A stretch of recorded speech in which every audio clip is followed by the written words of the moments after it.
পাশে মানুষের সাথে আমরা আছি এই বাংলাতে। আপনারা দেখছেন সংবাদ শিরোনাম। দেখলেন তো অনেক কিছু, এবার দেখুন নতুন কিছু। কোলে শিশুকে আছড়ে মেরে আত্মঘাতী বাবা। ঘটনাটি ঘটে শনিবার দুপুরে পশ্চিম বর্ধমান জেলার দুর্গাপুরে। মৃত শিশুর নাম সুজন রুইদাস, বয়স মাত্র 9 মাস। মৃত ব্যক্তির নাম আবির রুইদাস, বয়স 35। এই ঘটনায় ব্যাপক চাঞ্চল্য ছড়িয়েছে দুর্গাপুরে 28 নম্বর ওয়ার্ডের সগরভাঙা রুইদাস পাড়ায়। জানা গিয়েছে শনিবার সকাল থেকেই স্বামী স্ত্রীর মধ্যে অশান্তি চলছিল। ঘরের বিছানায় তখন খেলা করছিল ফুটফুটে শিশু সুজন।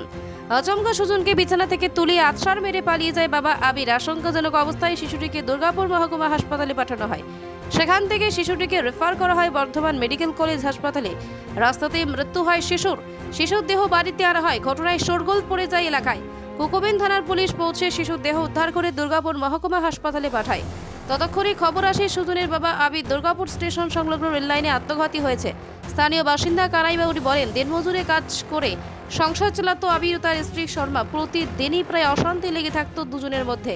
শনিবার সকালে সেই বিবাদ চরম পর্যায়ে পৌঁছায়। তখনই আবির নিজের সন্তানকে বিছানা থেকে তুলে আছাড় মারে। এলাকাবাসী জানান, স্থানীয় বাসিন্দারা দৌড়ে এসে আবিরকে ধরে চড়থাপ্পড় মারতেই সে এলাকা ছেড়ে পালায়। কিছুক্ষণের মধ্যেই খবর আসে দেশবন্ধু নগরের কাছে রেললাইনে মাথা দিয়ে আত্মঘাতী হয়েছে সে। ছেলেকে খুন করে বাবা আত্মঘাতী হওয়ার ঘটনায় স্থানীয় বাসিন্দারা কার্যত অবাক। ঘটনার খবর পেয়ে সেখানে যান দুর্গাপুর নগর নিগমের প্রাক্তন কাউন্সিলর অঙ্কিতা চৌধুরী, প্রশাসক মণ্ডলীর সদস্য দীপঙ্কর লাহা। ঘটনার জেরে এলাকায় এখন শোকের ছায়া। আমাকে একটা ফোন আছে আমার কাছে, সেটা আজকে যে বাচ্চাটা মারা গেছে আমার এলাকায় রুইদাস পাড়ার একটা বাচ্চা, যার নাম সুজন রুইদাস।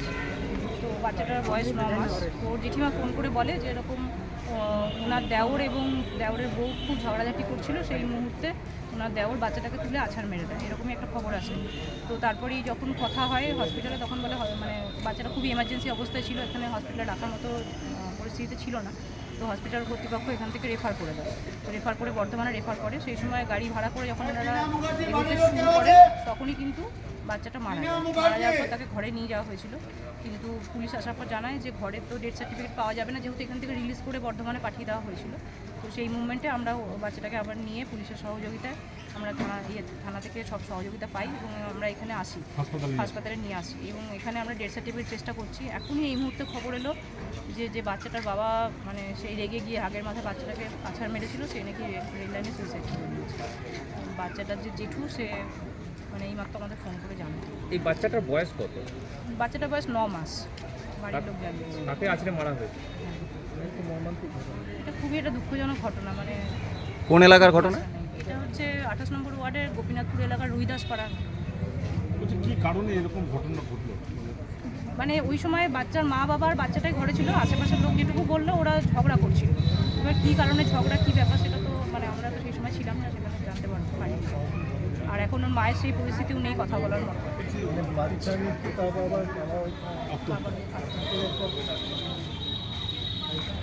এটা পরিবারের উপর বিশাল মানে ঝড়, প্লাস মেয়েটির ওপর একটা বিশাল ঝড়। মানুষের পাশে মানুষের সাথে আমরা আছি এই বাংলাতে। আপনারা দেখছেন সংবাদ শিরোনাম। দেখলেন তো অনেক কিছু, এবার দেখুন নতুন কিছু।